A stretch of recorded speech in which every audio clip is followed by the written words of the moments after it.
fix my microphone, but we should be now live. Hi, Okay. live.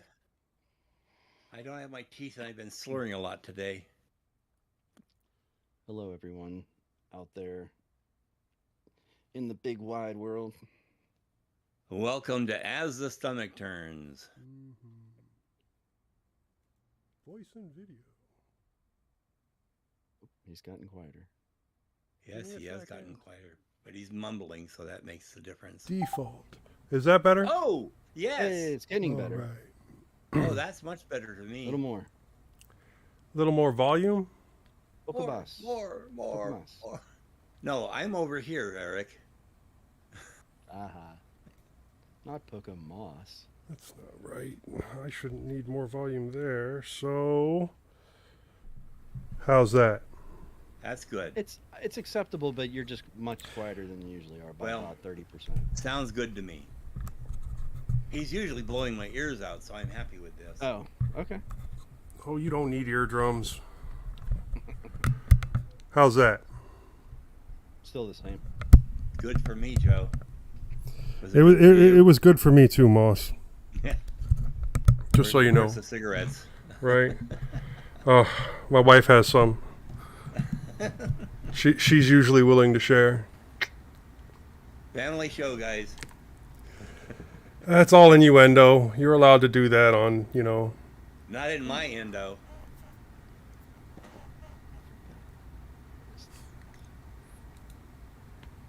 You forgot what, Eric? to take a double shot of whiskey before the show. Yes, that is exactly correct. That sounds like a good idea. I have found the best drinking stuff.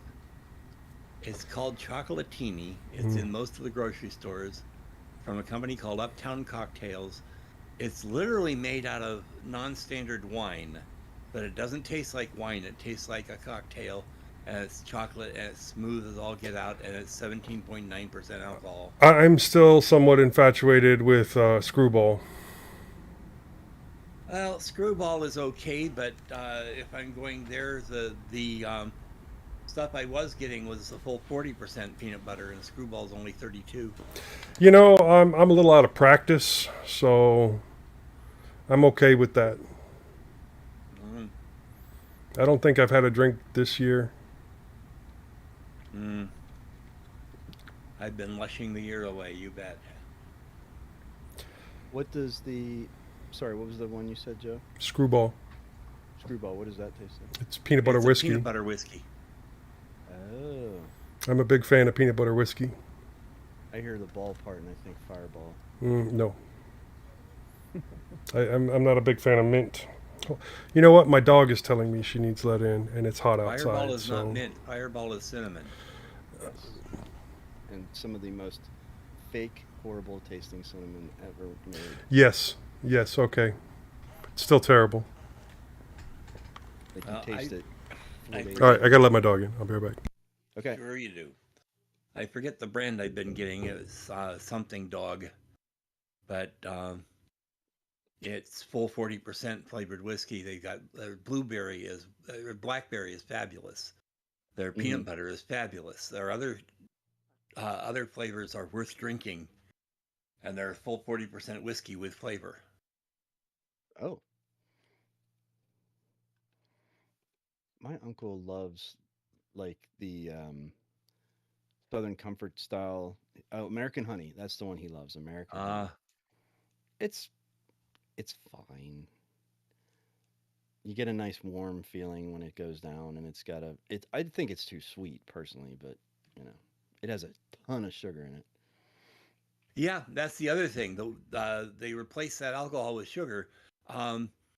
Fireball and Screwball have, I think they said, 18 grams of sugar per shot. Yeah, it's a lot. Whereas the stuff I've been getting, it's only 5 grams.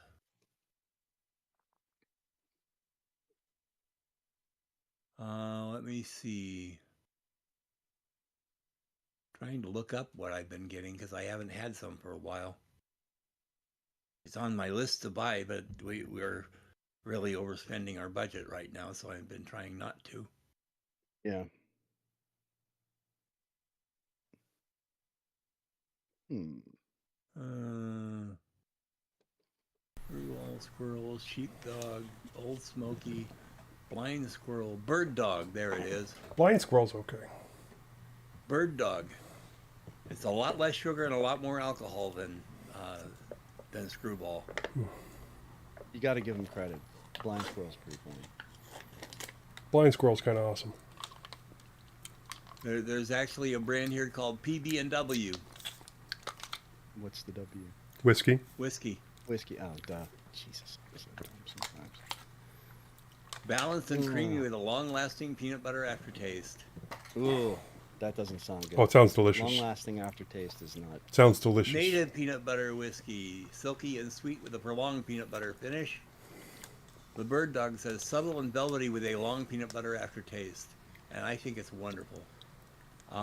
Indulgent peanut butter flavor with notes of chocolate and caramel, and it's only 5 grams of sugar per shot instead of all the gobs of sugar that's in Screwball. Send me a link for that one. Okay.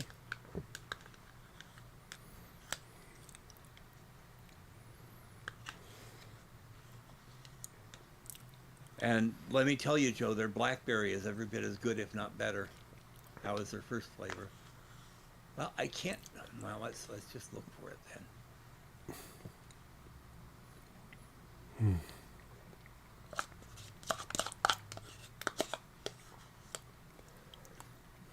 Bird Dog Whiskey, award-winning flavored whiskey and bourbon.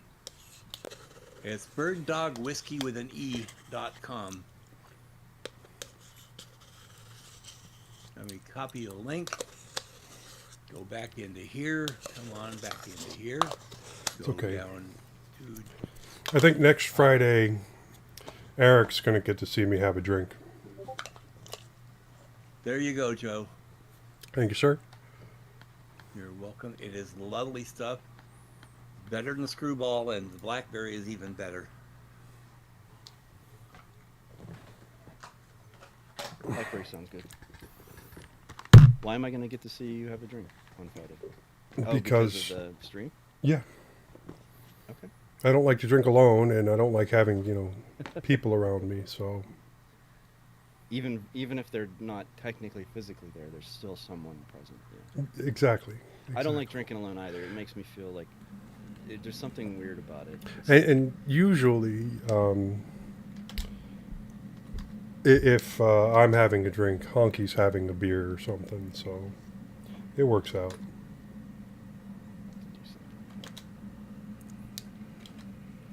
You're invited too, Moss. I know, and I keep thinking about it and not doing it because I've got so much crap going on. This I next understand. week is pretty low except for Wednesday. I have a nephrologist appointment Wednesday. Nephrologist. Every time I hear the word nephrologist, I understand what it is, but I always want to confound it to phrenologist. Different thing. Yeah.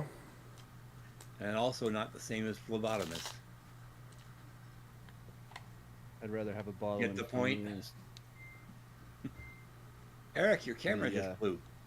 Yeah, I'm trying to play around. Have you ever heard the? Yes. I'd rather have a W.C. bottle in front of me Fields instead of a frontal lobotomy. Yeah.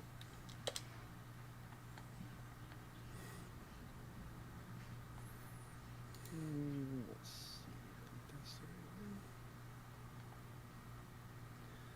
Yes, sir. I loved the movie poster in Howard the Duck. My Little Chickadee with W.C. Fowle and Mae Nest.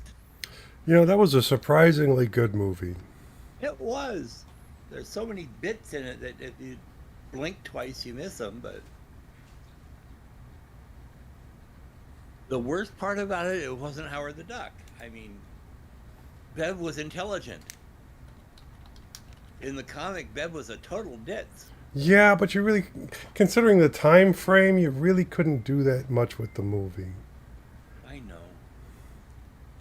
Well, they've been giving him cameos in the Guardians of the Galaxy movies, and they're probably going to...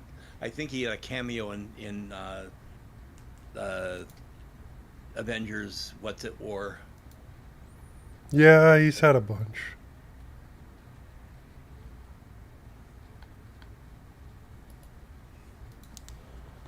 But it's all been bit stuff, and I know that they've talked about doing another movie. It's just I don't think another movie would do all that well. Yeah. I mean, because honestly, who gives a shit about Howard the Duck? And thank you so much for getting those series for us. We already watched the first episode. Yeah, yeah. I got. I can tell you that I don't give a shit about Howard the Duck. Like, not even a little. It's very niche. It's such a,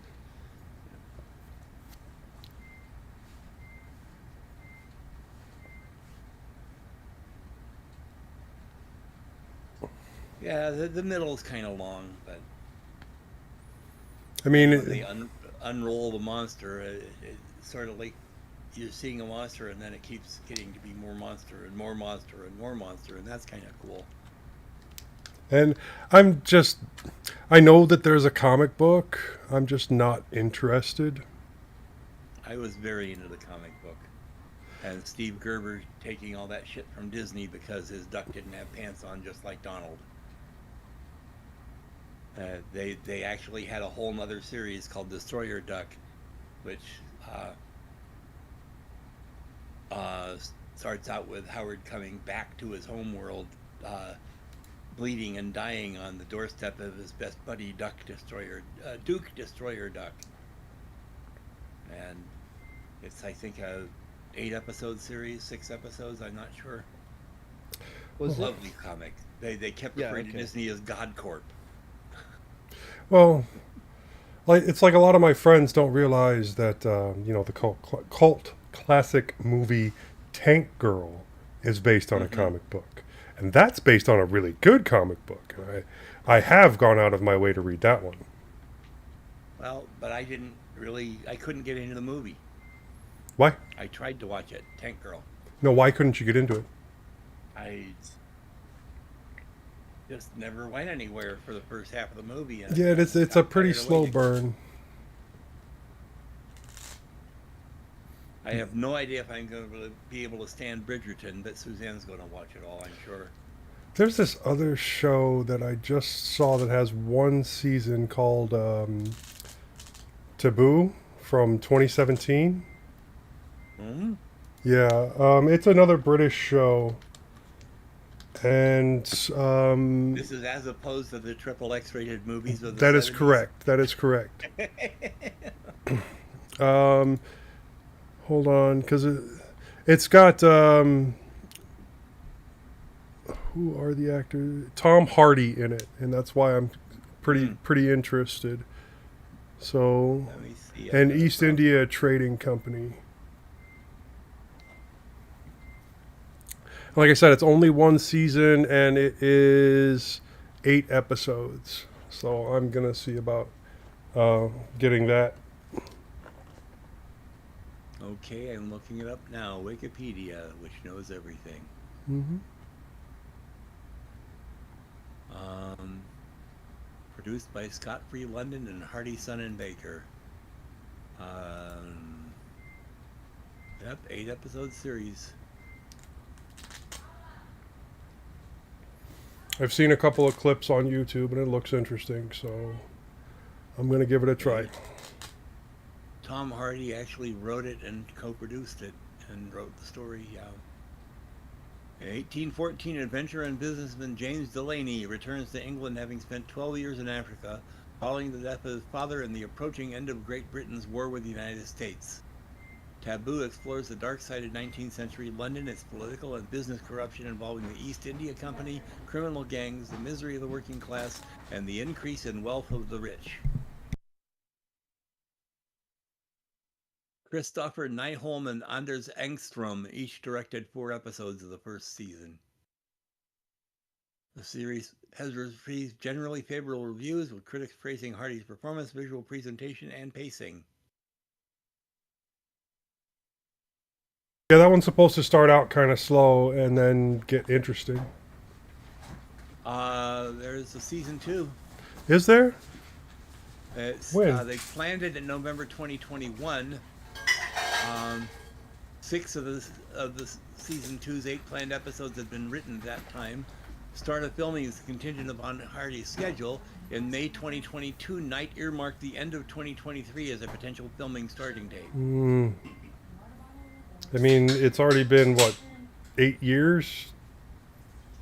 Yeah, well, 7 years? 2023, there should be an update on that.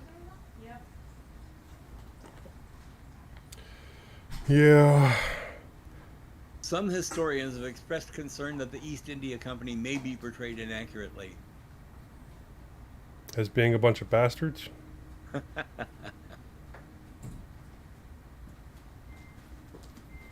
My microphone seems to be picking up everything, so I'm going to make some adjustments here. Sounds good to me, but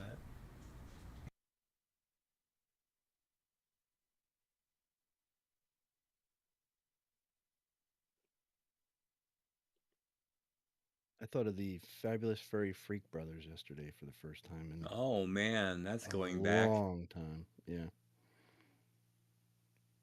Yeah, that was fun. I read a lot of those. I just love that art style. It's really Yeah, my best friend was a big fan of R. Crumb, both artistically and musically. He had a band called R. Crumb and his Cheap Suit Serenaders that played like 20 skiffle music, and they were damn good. oh wow. And he drew his own covers for his albums too.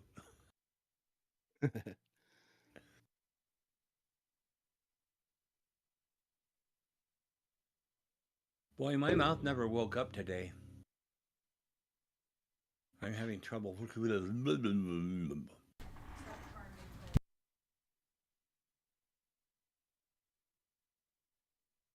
So we did a car wash on the Mazda that I'm going to hate to sell.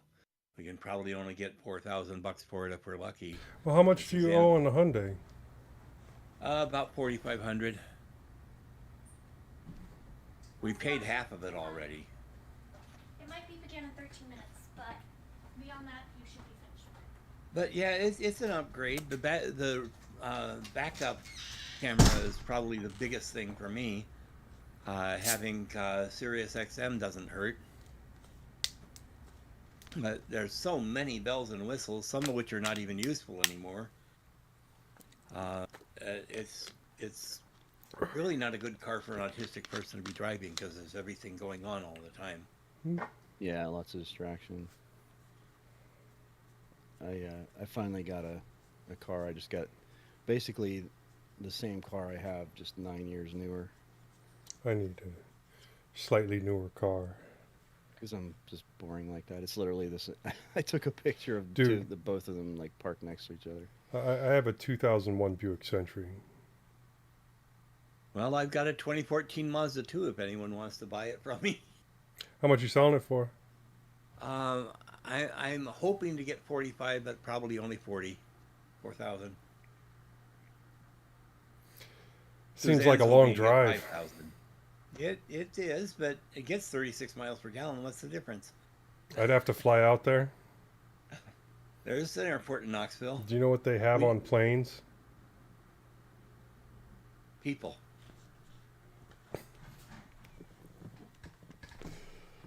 Yep.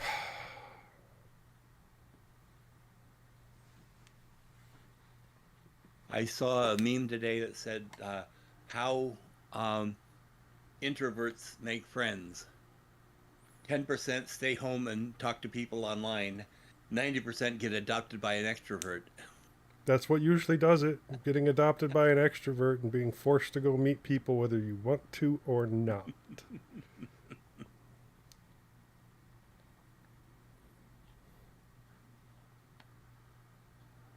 Well, this weekend is another online music festival, and I don't know why I'm not doing it, but I'm not. I'm talking to you guys this weekend. I mean, today. I have a birthday party I have to go to next Saturday. Whose birthday? A friend of ours. Okay. And then let's see. On Thursday we've got the there's an LGBTQ meetup, monthly thing that we go to. And then this last Thursday there was the Allen Area Democrats. Yeah, all 20 of you. Yeah, about that. Maybe a little less. This is not a great area for, being a Democrat. This is not either. There is a Democratic Party, but their offices are all the way up at the north end of the county. And see, It's not. like, I'm a Democrat, but like some of my ideology that I've had since I was a kid is very much libertarian esque. Hmm. Like, um, I agree completely that you know birth control and abortions should be a right, and the only reason I think that is because it's none of my goddamn business what a woman does with her body, what happens between a woman and her doctor. I'm not in that equation. Neither is anybody And else. an old white male politician certainly shouldn't be in that equation. Exactly. So that's where that opinion stems from. Abortion, I'm never going to get one. So Yeah. Uh, I've seen it. I've seen bumper stickers saying if men could get pregnant, abortion would be a sacrament. well, it's like the whole now people are talking about doing away with IVF. Well, a jury summons. Hell yeah. Do your civic duty. No, Man, I will. I've had to skip the last few. Don't do duties in public. You get arrested for that. look, I have not had a jury summons, knock on wood, in like 15 years or so. But even when I do show up to like jury, they find out that I'm Yeah. a veteran or whatever, and they're like, "Go away, we don't want you." Yeah, I served once. Well, I got called once in New Jersey, and I've waited for like 2 days, and then they finally released me. And then I got all the way to jury selection here once, Mm-hmm. like years ago, and they released me. Or no, it didn't go to trial. It was this habitual guy, offender who was like out of chances, and like Third striker. he yeah, he was trying to get a trial, and like they eventually just said no. you're you're done. We're not going to waste any more time on you. So Well, I've been called for jury duty a number of times, and most of the cases I hadn't been at that address for 10 years or more. I did go to jury duty at least once in Asheville, maybe twice. But yeah, they look at me and say, "Oh, we're supposed to have a jury of of his peers. You're too smart for that." This yeah, is right. like my old joke said. O.J. Simpson was talking about moving to Eastern Tennessee when he found out we all had the same DNA.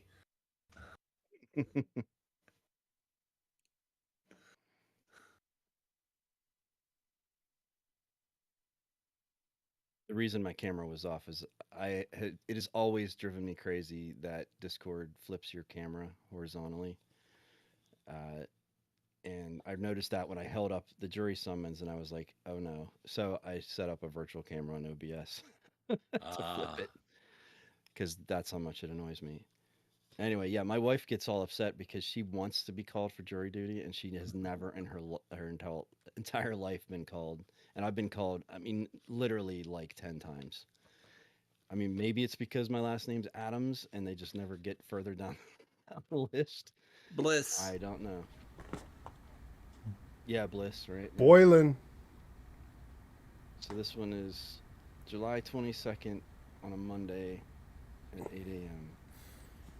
Juror number 83. Okie dokie.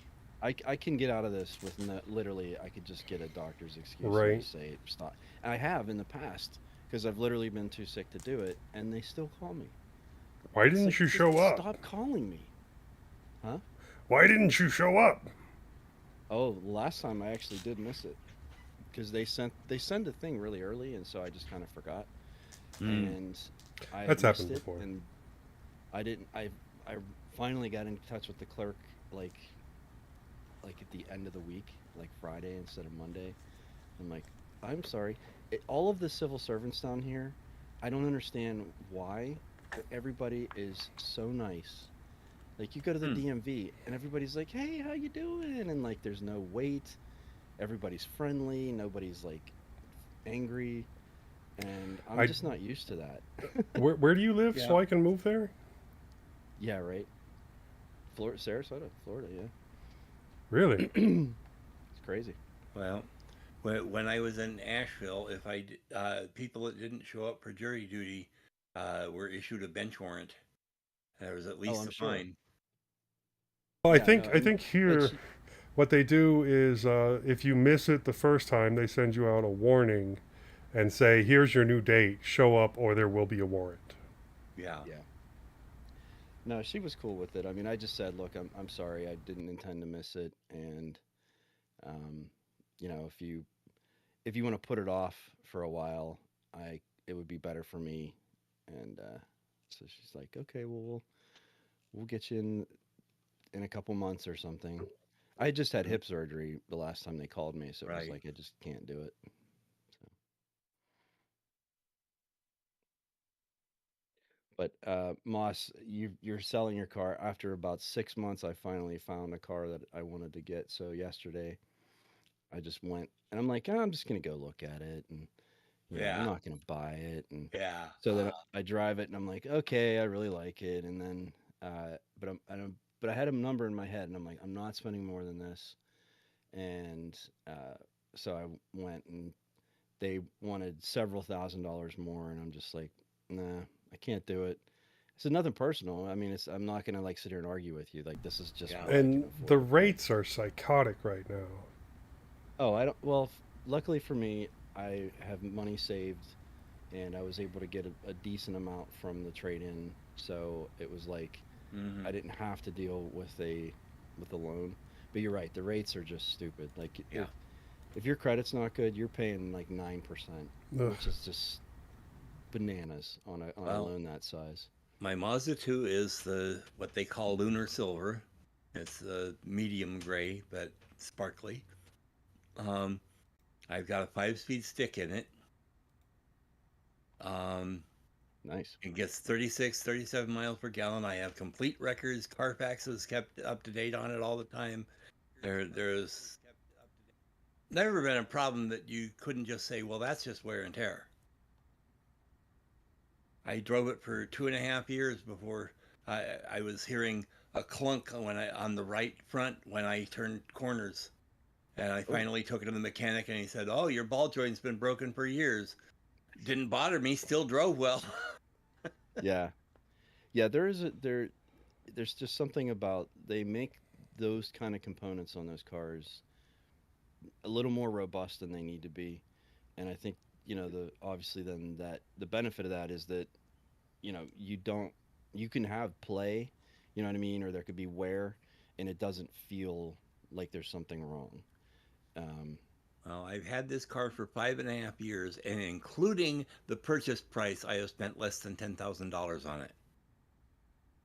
gotcha. That doesn't include gasoline, but it does include all the repairs, including wipers and tires and oil changes. So, Do you drive on the highway much? um, if I need to, yeah. Okay. I live out in the boonies. I mean, uh, US 11 West runs right by, just a block down from my house, and there's a new signal light here in town, but there isn't another signal light for another 15 miles.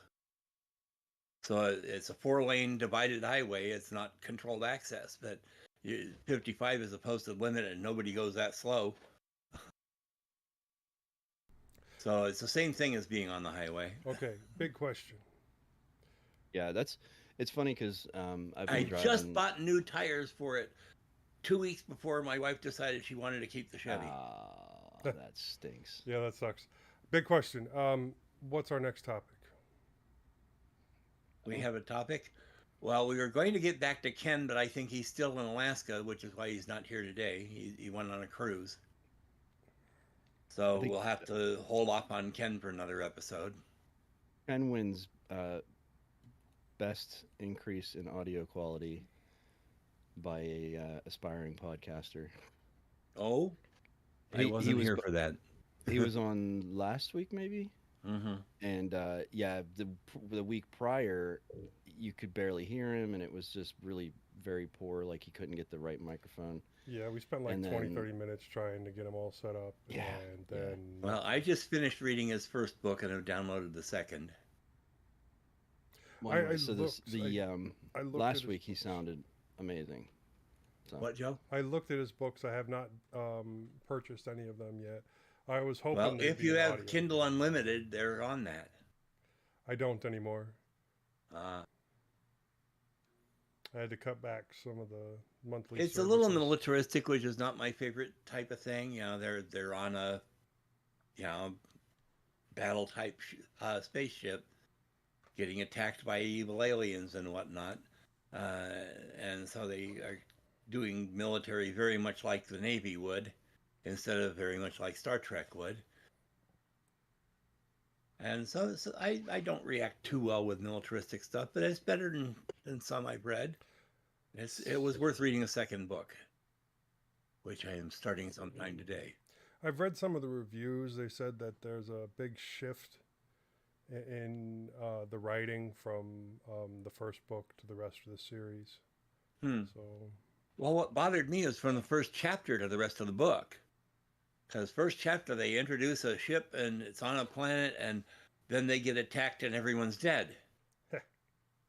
And then you go to chapter 2 and this other ship is coming in to see if there's anyone to rescue. And there isn't, and they run into the aliens anyhow. Who's this coming in? Is that Popey? it is Popey. Hey, Popey. Having a good day, Alan? Hello. We can't see Hey. you, but we know you're here. Oh, we know he's there. Yeah, I His don't know how to presence is fix felt. that. It's okay. So Majid sent a picture. I don't know if you saw that in the general group of you, I guess, at the barber. And he said that he thought I'd be jealous of that. And I said, well, I don't think I have a Turkish barber anywhere near me. So I would actually love that. But I don't think there is one. Oh, that's Alan. Okay. Yep. I'm trying to figure out how. Oh, God. Bear with me. Mr. Linux expert doesn't know how to turn on his webcam. I'm not on Linux. I was going to say he's probably on that filthy MacBook of his. Yes, Oh. it is filthy. Yes. There's just a touch How of we do- jealousy there. How I is actually do. everyone? I would very much like to try an M processor just to kind of see what it's all about. Well, I did notice that Asahi is now out for Raspberry Pi. Why?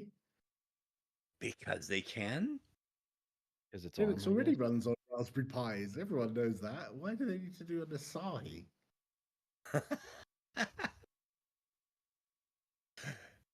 I don't understand. Let's be honest, though. Everybody that's running a Raspberry Pi is either running a specialty build, they're running Ubuntu, or they're running Raspberry Pi OS. Raspbian, yeah. It's no Almost longer certainly Raspbian. I think. It's no longer Raspbian. Oh, is it It's not? Raspberry Pi OS. Oh. Or RISC OS. Some people are running RISC VOS. Both of them, yes. Yes. Anyhow. So I've been sitting here moaning that I have to sell my wonderful little 2014 Mazda 2 because I bought a new car for my wife and she doesn't like it as well as the old one.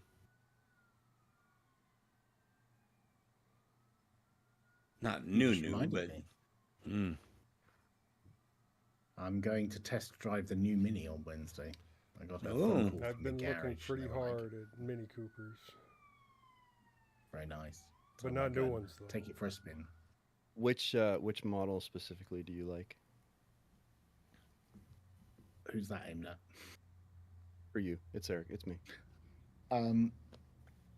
So I currently have 2021 two-door electric, and they've refreshed it recently, and there's a new design which I think is like collaboration between BMW and a Chinese motor manufacturer, because it looks very like blobby, like a Chinese car. That's Hmm. I don't know. I haven't looked into it, How do you but feel I about had a phone electric? call from them. I love it. I absolutely love it. It's the only thing I don't like about it is the range is not great. It's and Yeah. for America, it's a very low range because like you guys drive a long way. But for me, I can drive from home to work, home to work, home to work like 4 or 5 times, and I don't need to charge it up. So that's fine for me because I don't drive that far. And the But infrastructure, it's well, great. I guess if you can charge at home and you're only going that far, then that's fine. You don't really need the. And there's actually a charger at work now. I'm in the office on the weekend for some reason, and my car is parked in the car park on the charger, even though I didn't really need to charge it up. I thought, well, while I'm here, nobody else is here, so I'll plug it in. No, I also heavily considered getting like a hybrid plug-in, simply because my office does have a charging station, and I basically wouldn't have to pay anything for the electric or for the gas, which Nice. is a big plus. The On the plug-in one hybrids are hand, nice. Yeah. on the one hand, I'd rather wait for the sodium batteries because they do have a much longer range. And they're And on much, the other hand, by the time they're out and popular, I won't have any money left. So and they're also, much less harsh on the environment to make a salt battery than these yeah, giant lithium-ion batteries. with lots of cobalt and other things in it. Yeah. Yeah, I kind of feel like I'm just sort of playing wait and see. I just bought a used GTI because I just I love them, and uh, someday they'll make an e-Golf that actually has range to it, and whether that's just a different battery technology or some other Well, way to fit more charge. you do I have really like what I read and hear about Citroen's new electric. you do have electric vehicles now with 200 plus mile range, which is Yeah, which is fairly decent, but still, the batteries are still going to be an issue because the life on the batteries is maybe 5 to 7 years, and then getting a replacement at that time is next to impossible because they haven't oh yeah, standardized batteries. the secondhand market for EVs is pretty bad because Well, once you there's get a big secondhand market for the Toyota EVs and hybrids, and yeah, you can get replacement batteries for those for half of what you could get at the dealer, which you know, $1,200-$1,500 you can get a replacement battery these days for yeah, uh, Matrix or whatever. Once there's a yeah, Prius. standardization on the batteries, maybe that'll all change. But Yeah. I looked at Well, if we all buy Chinese cars, they'll all be standard. the Audi A3 e-tron is actually kind of a nice car too. It doesn't have very much range from electric. I think it's like 20 miles or something. But Mm. if you were staying in town, I mean, the problem is, Joe, with the ones that say that they're 200 plus miles is like we were just talking. The heat here is just you can't not use the air conditioner. And which even if they have a heat pump style air conditioner, which is a much more efficient way of doing it, it's still like greatly that is just going to reduces the kill the mileage. battery Yeah. range. Yeah. Yeah, and then the stair. So Yeah, that whole 200 plus miles is running zero accessories. So yeah, How right. how often like do you drive 200 miles? Me, Th- I drive this week 140 miles at least twice a week. Yeah, That's for the me, it's entire posted capacity of my car battery. Like that's the whole thing in one go. And I Yep. have never driven that far. But I live on a tiny island, right? So yeah, my for me it's daughter's 25 miles to the nearest big city and 35 miles and 45 minutes to the nearest city that I like shopping in. I think it's 30 And miles to work. Yeah, and honestly, I think Look it here a up. big factor is still the charging. If you have a car that can use the supercharger, Tesla infrastructure, those are usually pretty reliable. But the Electrify America and the other options that are available are generally absolutely terrible. And it's like hit or miss. You yeah. may or may not find one that's charging at the rated capacity because for whatever reason it's not working properly. That could be a So, Yeah. topic, Joe. Laptop batteries. We've done that oh, a couple times, haven't we? We have? so Sorry, Optimizations. Alan. Majid just I said we should ask you how you found it. how I found what? I don't know. She said just ask Popey how he found it. Your Um, car? I don't know. We're going back to the So 70s here. I found it. I have had chargers not work sometimes, and on one occasion recently, um, they had a countrywide outage. This particular network. There's so many networks in the UK. It's not just like Tesla and Electri America in the US. There's like 20. And today for the one at work, I had to install another app. I've got like 10 apps on my phone for chargers. Right? It's mad. Most of them are contactless. You can just walk up and tap your bank card and start charging.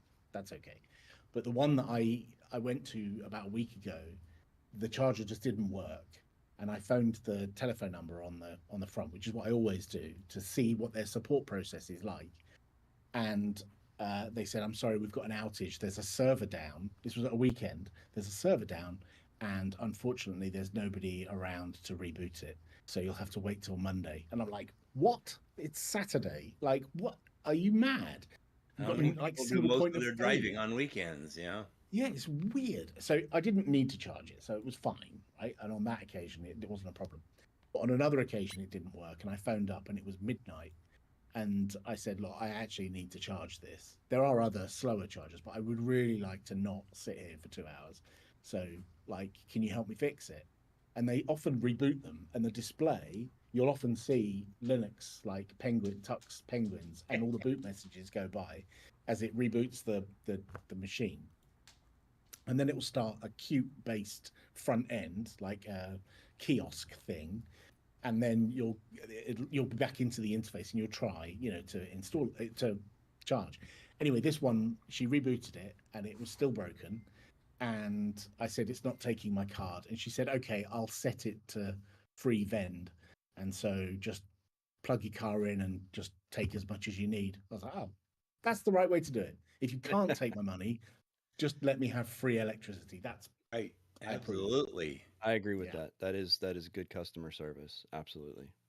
I've certainly never had a petrol station, a gas station, offer Mhm. me free gas. No, no. Actually, I Never. did, but I can't get the app to work.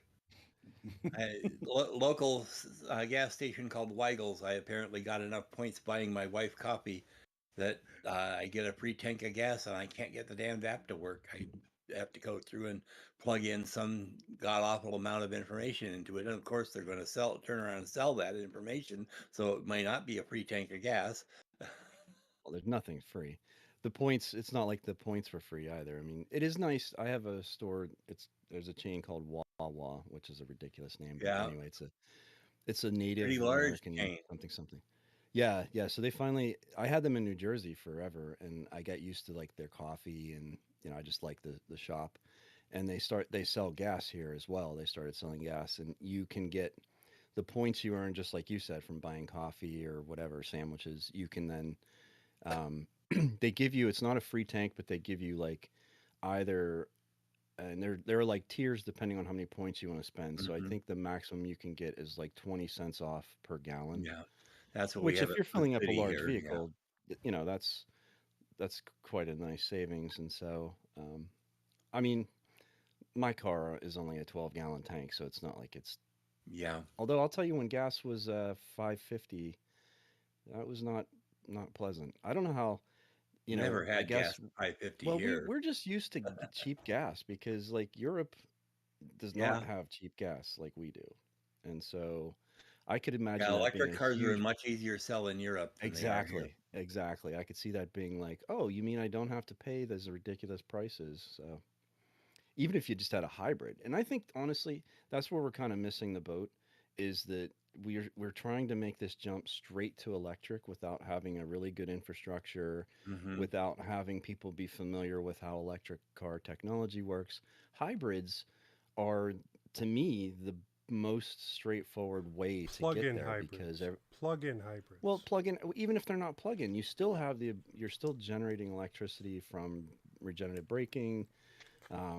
from the generator that's attached to the engine, you're still getting a huge benefit in mileage, which is really the whole point, right? Right, but I still think Um, that it's better to have the plug-in hybrids so that people can get used to that idea as well. if you don't have to upgrade your service, because if you have to do a service upgrade to 220, like that's not inexpensive, and I mean it kind of has to happen, and maybe You we'll just start making sure that new just buildings are built with. convince everybody to go play with mains. I mean, that's fine. So Well, one of my technology keeps neighbors, changing so much. Like my wife's Chevy has OnStar on it, but it's a 2G OnStar, and there ain't no 2G in the U.S. anymore, Hmm. and Yeah, there's no there's way to upgrade it. yeah, that's true. in the road I live in, it's a small road, and there's 25 houses in total in this road, and there are three Teslas in the road, and plus my Mini, and I think there's a couple of hybrids, but that you know, as of this year, four or so of the houses have chargers attached to No, them, including mine. And one of the neighbors, I saw some guys come to dig up the road, and loads of people had to move their cars because they needed to dig up quite a large chunk of the road. And it was because one of the houses has recently had a charger put on their house for the Tesla, and the charger wasn't wired correctly in some way. And whenever they charged their car, the houses either side of them would lose power. So, yeah, awesome. they Oops. had to dig up the road and change the wiring or something. I don't know.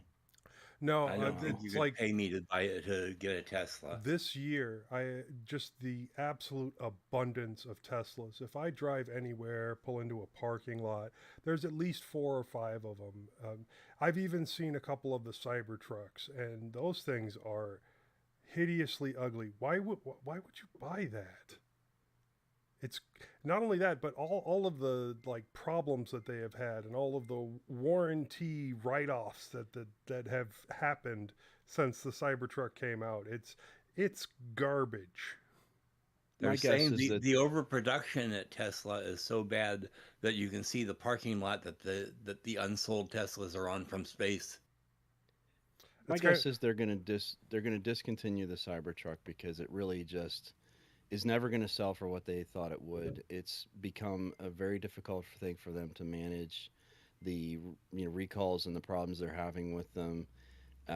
And honestly, I just don't think that people like it's not a truck. So people who are truck people who want a truck are never going to buy it because it's not a truck. And the audience of people who want it just to show off is limited enough that they're never going to sell enough to to recover. It's just I think it was a Elon Musk doing an Elon Musk thing where he Um, kind of this. just said, "I'm going It to was do this no matter advertised, what." as an off-road thing, as you being able to take it But it's anywhere not. and doing anything with it. But you can't even wash the thing without yeah. voiding the warranty in most of the cases. So, what's going to happen when it's not in wash mode and you go out in the rain? Yeah. I saw a Well, picture of a water pistol with a label on it that says this machine kills Cybertrucks. yeah. I think it's just disappointing that they weren't able to. I mean, the panel gaps. I mean, there's just so many build quality issues with it to start with, and then beyond that, yeah, they just really, they didn't think through a lot of the things, and I feel like they sort of rushed more than they should have. And Tesla, it's not like Tesla has the best build quality to begin with. I mean, they just are known for fairly poor quality. Um, and I don't know. I'm with you, Joe. Or Moss. I don't know that I would ever buy at this point a Tesla. I mean, I just feel like I don't like the interior. I don't like the idea that there's no buttons. I don't like the idea that everything is a screen. Well, Hmm. that's actually a fairly common Yeah, thing with all these new cars, especially almost any of your electric cars, where everything is a screen. And yeah, maybe I'm just old. Maybe me personally, You're I'm just old. old. But what happens if there's an electrical problem and I have no screens anymore? They've shown that you can't drive. It's basically that Yeah. your car doesn't work. Well, So that Volkswagen have said they've done the research and their future models will go back to having physical buttons for a lot of things. Well, there's Yep. also And been The a lot 20 of research done recently about how the touch screens are a major problem when it comes towards distractions, because you have all these menus that you have to go through to do things like adjust the temperature of the inside of your vehicle, and then switch back to radio, whatever, and it's just a problem because you can't just reach down, feel the switch, and turn it or push it or whatever the way you could with older cars. So yeah. Yeah. Yeah, there's no muscle memory on a touchscreen, that's for sure. yeah. And like Alan just said, the Mark 8 Golf whenever it came out it was just literally everything was a capacitive touch button. And even the steering wheel buttons, you couldn't depress them, you could only Hmm. touch them. And I think a lot of people there was a lot of pushback to that. Now some people have said you kind of just get used to it, but at the same time, I think those are probably younger people who are more apt to be comfortable with that.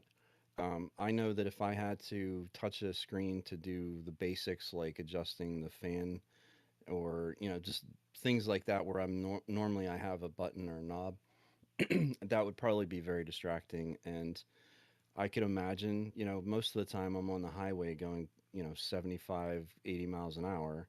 Everyone else around me is going at least that, if not faster. And I can just imagine the statistic I saw was that 80% of cars built in 2024, at least for the US market, have a 8-inch or larger screen Hmm. in the center console. And that they've migrated a lot of the traditional functions that you would have in a button. They did this test. So this group did a test where they took a bunch of cars from like the 90s all the way through to today, and then gave people instructions on or tasks to complete, like change a setting or do this or do that. And the car that won was like a 98 Volvo station wagon because it's Of nothing but course. buttons. Yeah. Yeah, So it's to be like fair, go on, sorry, go on. Mitch McConnell's sister-in-law backed out of her driveway into the pond, and it shorted the car out. And there is a procedure for getting out of the front seat of a Tesla that's been shorted out, but she didn't know it and couldn't get out and drowned. Hmm. That So sounds the amazing. Mini that I have, the 2021, it actually has 3 displays. But there's the center one, which is quite small, and then there's one in front of the driver for the like speed and everything, and then there's a head-up display behind that, which is just like directions and speed, right, just for the driver. Um, but it has buttons for pretty much everything. So it has buttons for all the air conditioning and the sunroof and the windows, and it's got a proper gear stick and all that. But the new one that I'm test driving on Wednesday, I think, has fewer buttons, and that I think I'm not going to like. So I'll go and take it for a drive. And I know it puts a whole thing on the screen. It's got a round screen rather than a rectangular one, and it's got this whole like character on there, like a dog or something. I don't know, that like chats to you while Flippy. you're driving or something. But it's Clippy the dog, and Oh I don't want no. that. I don't want that at all. So I'm quite likely to go in there, have a look at it, and go, no, thank you, and just keep my current car. But that's the Which, kind of feedback that they need, I think, yes, right? And I yes, think that's contributed to why I had such a difficult time finding the specific car I wanted. The Golf GTI that I found, I finally found it because it just happened to come up because someone finally traded it in. But that's what's happening. You have people that have these cars that, well, the car market has gone insane. Like used car prices are 40% higher than they were 2 years ago. New car is like 20% higher or close to it. So wow, first of all, everything's more expensive. So people were just keeping their cars longer naturally. But then you throw in all of this new technology, which studies have shown that people. Go ahead, Moss. No, I'm waiting for you, but I Oh, okay. just want to be in the queue here. Okay. So, but studies have shown that most people don't even use a lot of that technology. They really don't know what's there or why they'd use it. So it's kind of an overkill. But yeah, I think the truth is that a lot of people are turned off by it. And so if they have a car that they like and that they're comfortable with, and maybe they'll keep it a little longer. And that's what made it so hard for me to find like a decent car. So, Well, I went yesterday and I washed the blanket I sleep under. I sleep in a recliner because I can't lay on my side and we don't have a bed anymore. My wife has a twin XL, and when she's done recovering from all her knee surgeries, we're going to get me another twin XL to go next to it with reclining and all that. So I sleep in my recliner. I've got this heavy blanket. I don't wash it very often, but I went to the laundromat yesterday to wash it. And they were playing reruns of 1984, The Price is Right. And it was so funny because the furniture costs the same as it does today. The appliances cost the same as it does today. And then there was a brand new Pontiac Phoenix that the ticket price was like $75.84. yeah. There was Yeah. a Cadillac. The ticket price was 89 something. There was a Mustang for 75 something. I'm going, what? Yeah. How come all the other prices are similar? Yeah. Yeah, you're right. I never even thought about that, but you're absolutely right. Like they'll show a dinette set and it's, $2,500, which is pretty much what you'd expect to kind of pay for one now. I mean, maybe Probably pay made better more. back then, but Well, of course, yeah, they didn't have all the cheap materials. yeah. Well, You the know what? recliner I sleep in is made in North Carolina, so I'm good on It's that. unfortunate that we are stuck in a situation where everything we do, and I'm saying this in America specifically, is tied to a car. I mean, if you want to get to a doctor, if you want to get to work, if you want to, I mean, unless you live in a dense urban area where there is, subway and buses Proper and public transit. exactly, it's very difficult to get from point A to point B. If I needed to get to my doctor's, like I drive that 140, it's actually 165 miles. I messed that up. It's 165 miles round trip. If I were to try to take a bus to do that, it would literally take me like 4 hours to get from here to there if there were no delays, right? If I could just get on the bus and get there, which doesn't always happen. I So Yeah, think about that. If I had a job that was, and this is an hour away by car, then I would have to be on the bus for 6 to 8 hours a day just to get back and forth yeah, to a job. So that limits what my area of being able to get employment substantially.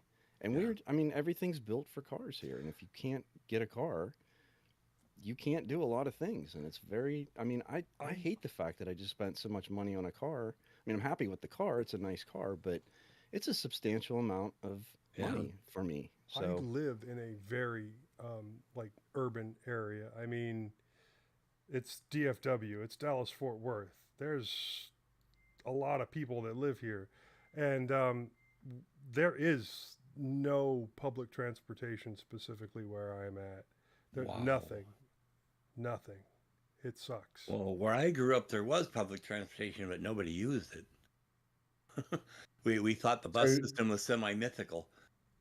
so my wife has gone to London today to a concert. She's gone to see Pink with one of her friends, and for her birthday. And it's at I'm just looking at the map, and it's at a stadium in North London. And from where I'm sat right now in my office, which admittedly is further away from home than London, um, looking at the mileage, it's about 64 miles if I drove there to pick her up. Hmm. And my car is rated for 140 miles if I drive like a nun. But I don't drive like a nun.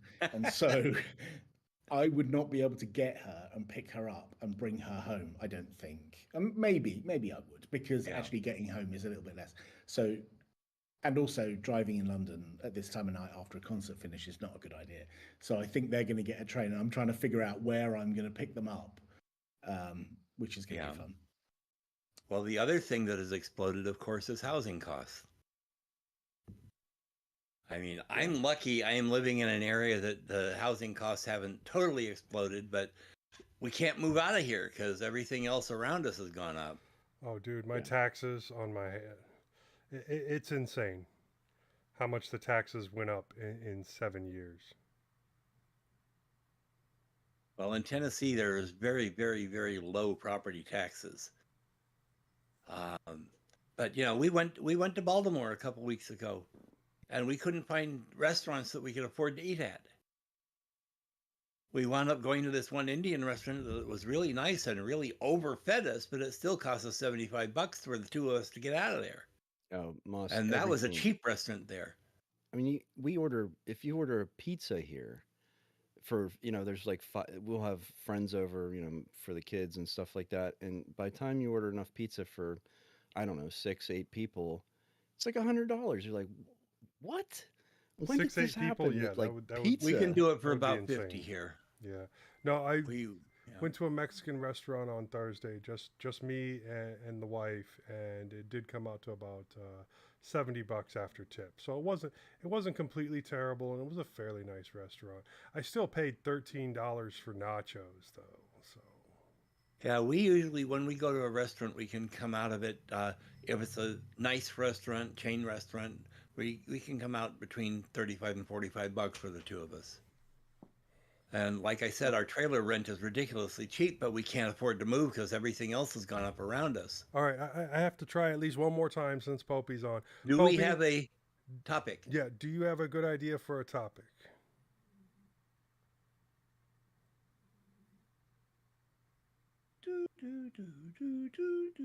Yeah, that's kind of the answer I got last time.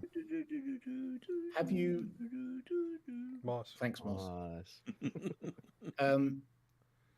Have you done a session on? I realize this is mintCast, right? Have you done a session on what you would recommend for a brand new user who is completely non-technical and wants to switch away from Windows for whatever reason? Like, would you go down the road? I'm not suggesting you have the conversation right now. Would you go down the road of one of the traditional, like, Mint, Ubuntu, Pop OS? The reason I'm asking is because this question came up on Mastodon today, someone asking. Or would you go for one of the immutable or whatever, composable or whatever you want? I can hear George Castro shouting at me now. Things. I'm the only one on this team that likes immutables, and only a couple of them. Or something else, I don't know, or Chrome. What would you do? No, we have Is not that the done that conversation? topic in a really long time, and I think that's actually a good idea. We've had the discussion here on the Streamcast a number of times, and we've usually settled on Mint. Of course. Has everybody tried any of the immutable distros though? Because I wonder if everybody's actually got first-hand experience.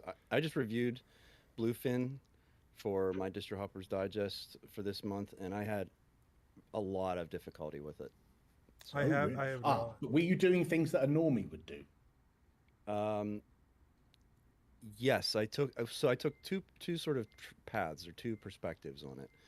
One, I knew as a more advanced user that I was going to run into issues, and not necessarily issues. It's I just knew I would have to do RPM OS tree to layer packages because I knew I would, because I wanted to use virtualization and things that you just can't do in DistroBox or as a flat pack. So, I mean, you could technically do, what is it, boxes, the GNOME boxes thing, but I couldn't get it to work properly as a flat pack.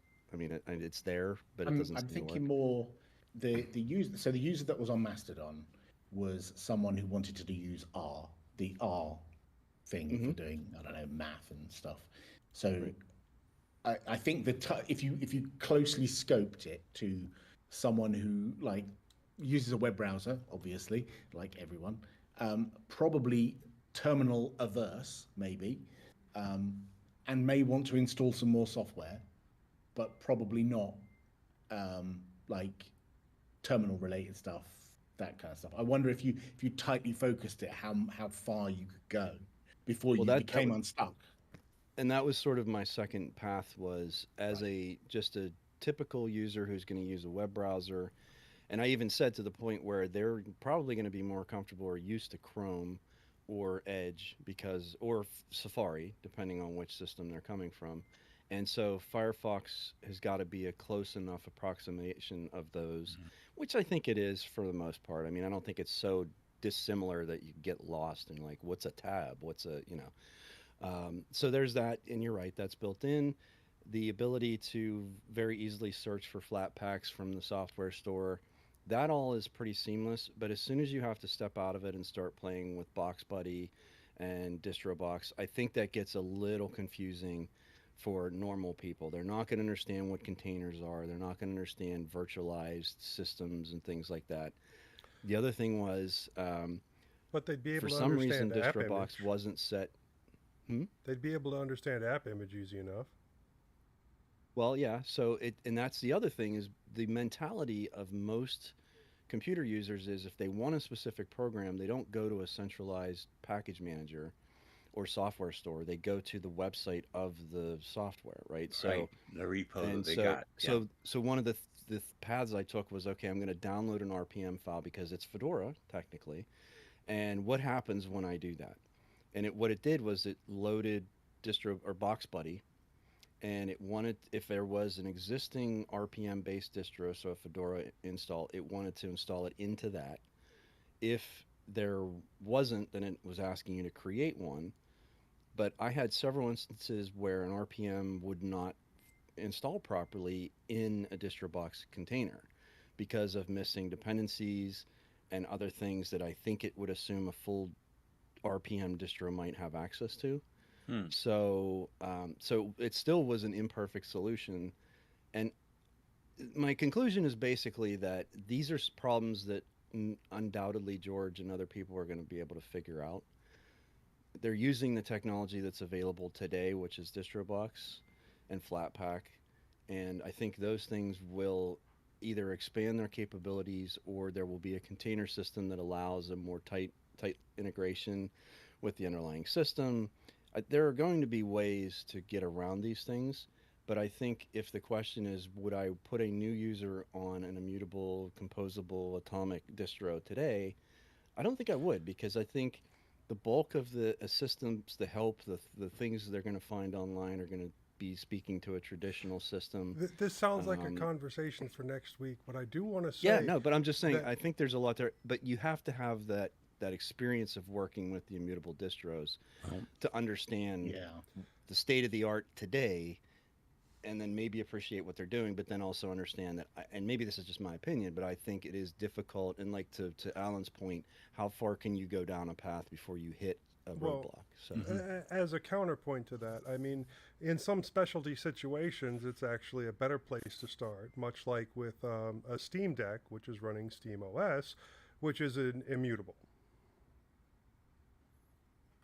I have when Rudra Saraswat came out with Blend OS, I wanted it to be perfect. And Eric heard me wanting it to be perfect for months and months and months. When they finally came out with version 3, it worked beautifully. I was very happy with version 3. Um, I also had good luck with Big Linux, which is out of Brazil. see, that's an Well, interesting test case for your specific requirements as a user. mhm.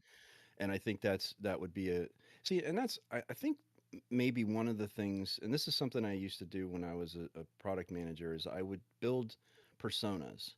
Like I would say, okay, this is a typical user in this situation, and here are their needs and requirements, and the paths that they're likely to take, and the challenges that they're likely to face, and how much of that can I plan for in the development of my software. And there is a pretty large amount of that. And I mean, it depends on your UX and UI teams and the ability to sort of, you know, enact that sort of information that you can glean from watching users, from hearing feedback from users and stuff like that, focus groups. Um, and I just, unfortunately, these teams are very lean and they really only have the people they have. And there's just not a lot of extra room for that kind of a study. And so they take feedback from tickets, basically. You log an issue and hopefully, if I guess the strategy is, if enough people ask for the right features or specific features, then those things get brought in. Um, I mean, I have to laugh. Like a lot of the new developments I see, or new innovations, or whatever you want to call it, are essentially just things that other people have already done. Like GNOME is a good example of this. Like the new releases, they just keep pulling in things that were an external extension, you know, and making it seem like that was innovation. Apple does this all the time. Like, and I don't have a problem with that because it is serving their core user group, right? I mean, it's something that is beneficial, adds value, and makes it easier for those people to use their products. So it's not like I begrudge them for doing it, but it is definitely, it's almost like things are proven out in small ways. And this is why the whole argument against, oh, there's too many distros, right? There should just be a couple distros and everybody focus on them. Like, I love that people experiment. They come up with really cool, strange ideas of like, how do I do something that maybe hasn't been thought of in this way? And then it's surprising how often those things end up getting pulled upstream because they're good ideas, you know? Yeah.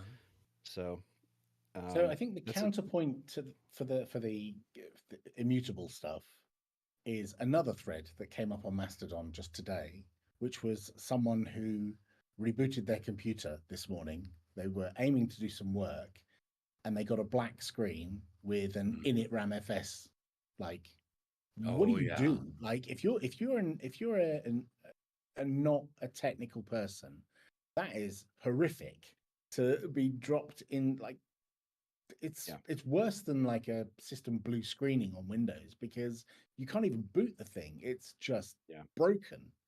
And a lot of you suggested that like people would go online to download stuff, or they go to websites to find out where to get a piece of software, right? And they go to a website and the website says add this repository, or it says run this shell script or something. And if the how do I shell do that? script is running some command that is expecting a particular type of distro and files in a particular place, and it's not well debugged, and you run it and it breaks your system in some way and you reboot, you're in a bad state. And almost certainly you don't have backups, right? That's another topic. But like when you get to the state of a black screen and all you've got is the word initramfs in brackets, that's a sad or the day. grub boot prompt. That's always a good one too. But any I of those have worked my way through those things, but you have to have another machine or at least a cell phone to go look up what to do and then pray that it works the way that the website you find says it does. Well, and to know to even do that in the first place. Right. Or You just a shouldn't have black to. screen without a prompt. That's even worse. I get that. I got that off Zorin a number of times. So I don't know. I find it the promise it must be of, difficult. It is, and I think again this is the conclusion of my, it was ended up becoming like an essay. It was way way more than a review. I had to like stop myself.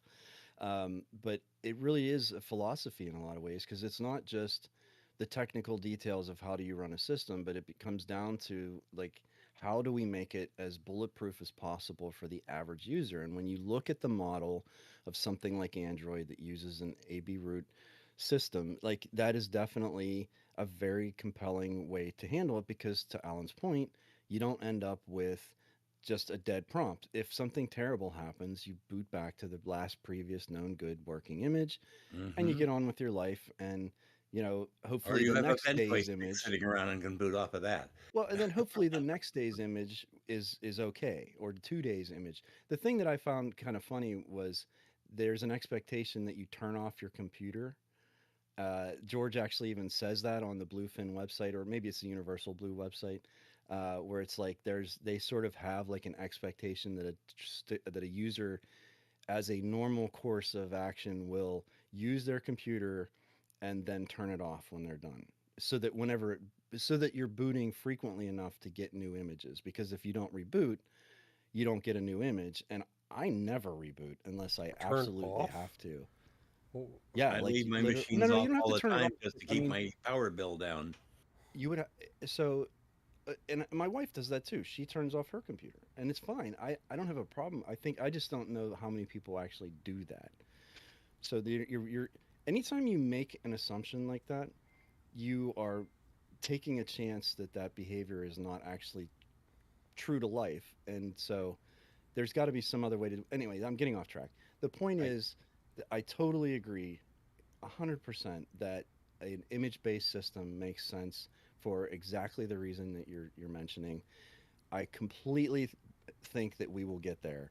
I really do. I don't think it's none of the challenges that I saw were insurmountable. I just think it's going to take more time and more users providing feedback because that's really what I think they're missing at this point. It's fairly new. They have a limited population of people that I would say are probably more technical than the users they're actually targeting. And so the feedback they're getting is maybe less credible or useful than it would be otherwise. And as they do bring in other users that give them other different feedback or more sort of accurate feedback to what's helpful for that population of users, that they then will be able to sort of focus their attention on, okay, well, how do we deal with someone who's downloading a package? They've obviously put thought into it because Box Buddy opens up and it tries to do the right thing. Just in some cases, at least for me, it couldn't. So I don't doubt, though, that they're going to get there. And I honestly do think it's probably going to be the way that you get a computer from a vendor if it's coming with Linux. It's probably going to be something like that because it's easier for them to deal with from a support perspective. Uh, I think that it's going to make sense for a lot of this just users, like normal users. Businesses are probably going to be using image based a lot because you can control the image, build it specific for your Well, needs. I think the technology is just very new, and that's if we're really talking putting newbies on a system, I would still go with Linux Mint every time. And if they want to try something else, I can encourage them to try something else. But yeah. So the Well, the there's a certain interesting thing familiarity. Good. Sorry. the Go ahead. interesting thing about the whole the things you were describing then, Eric, for example, the AB system on Android, like when we started making Ubuntu Phone and we were going for this convergence story, we had the same thing. Like it would have two OS images so that you could like boot update one and boot to the other. Um, and the lessons learned from that fed into the whole snaps thing. I don't want to have a conversation about whether people like or dislike snaps because that's irrelevant.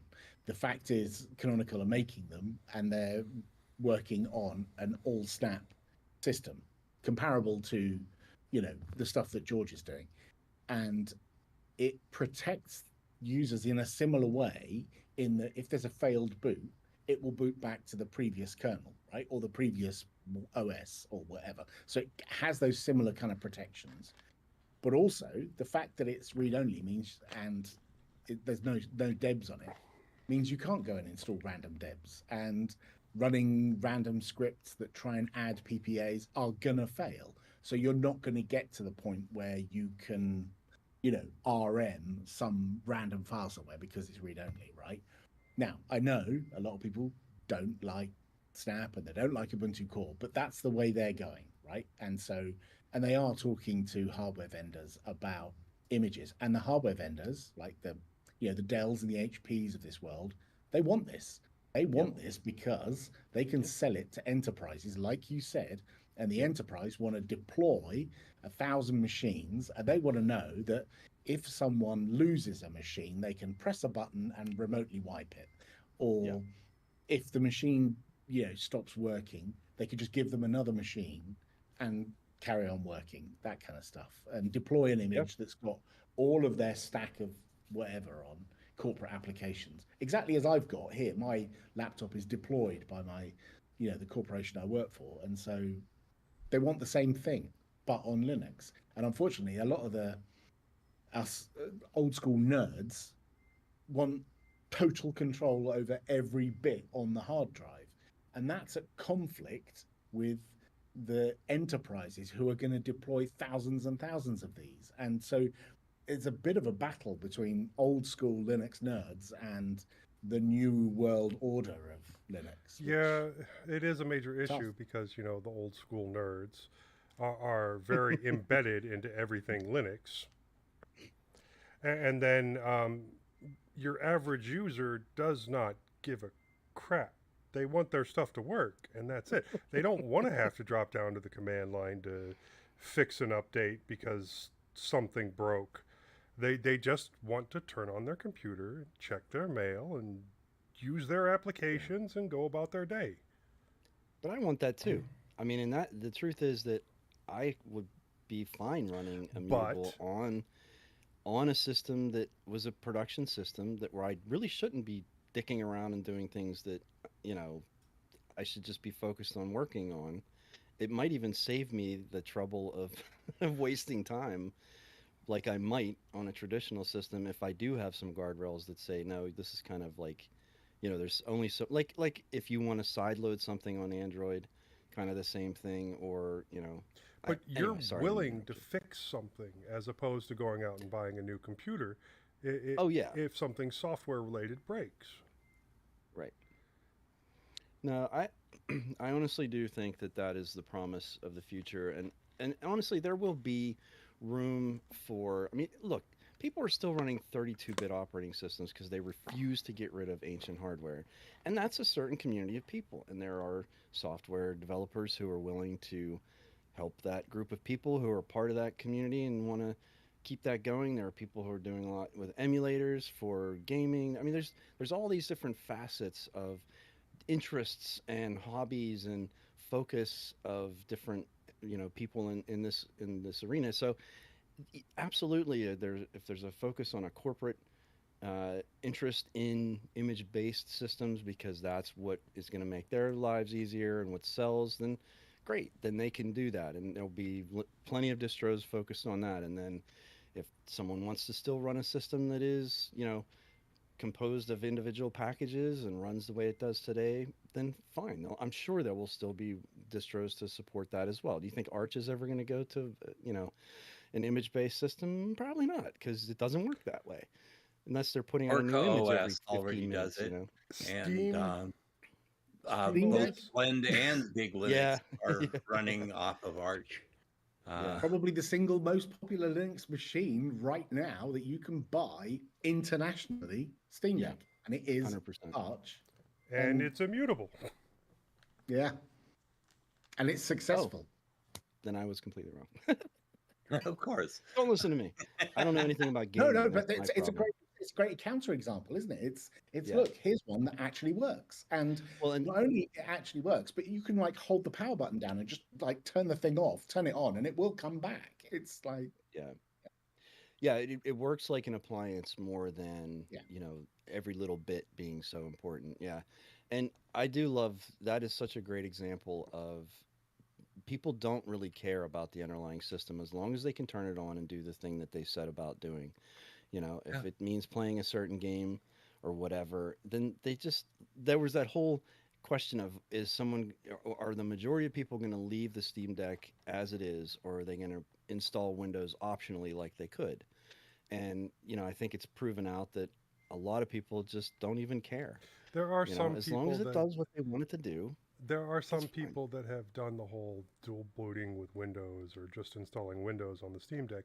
But you see a lot more of people taking the Windows handhelds and converting them to like Chimera OS or something similar. Mm. So Yeah, there does seem to be quite a crop of Steam Deck wannabes now. Like, well, Steam Deck So I quite think a wasn't the lot. first. there's something interesting there that you mentioned. Like some people are doing dual booting, yeah, and then Eric is saying there are some people out there who are still running 32-bit operating systems, right?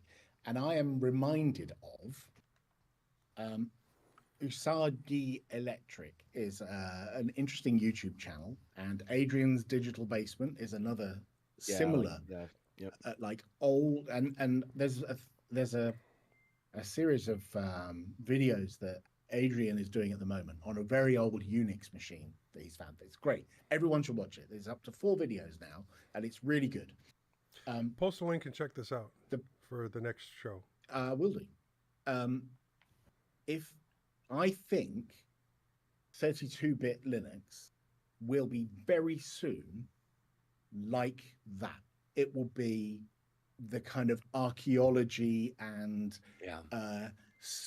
very special interest type of thing because it's an architecture that fewer and fewer people are using. Right. Like, Well, and it's so few. It's yes, there's a few hardcore nerds. Like my website is served off of a 32-bit VPS. It's on 1804, and I cannot upgrade it because it's a 32-bit VM. Right?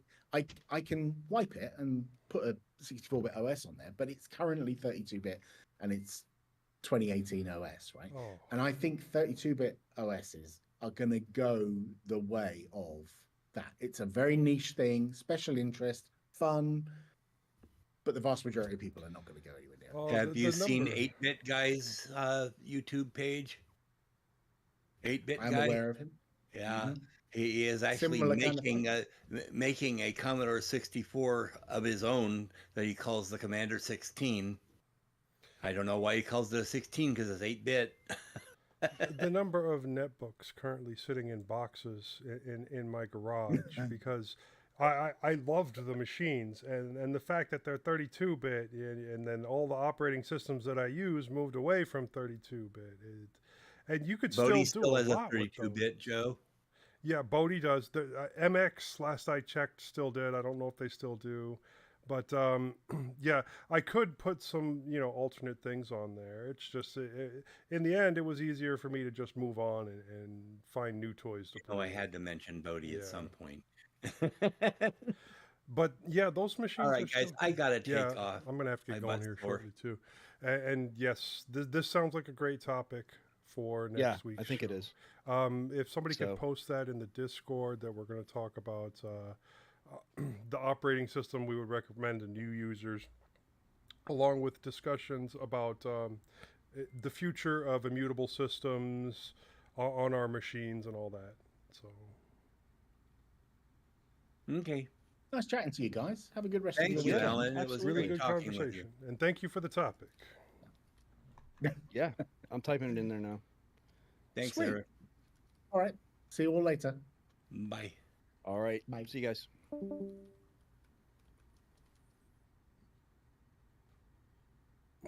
Where's Firefox so I can end this live stream? End stream. Good night, everybody. All right.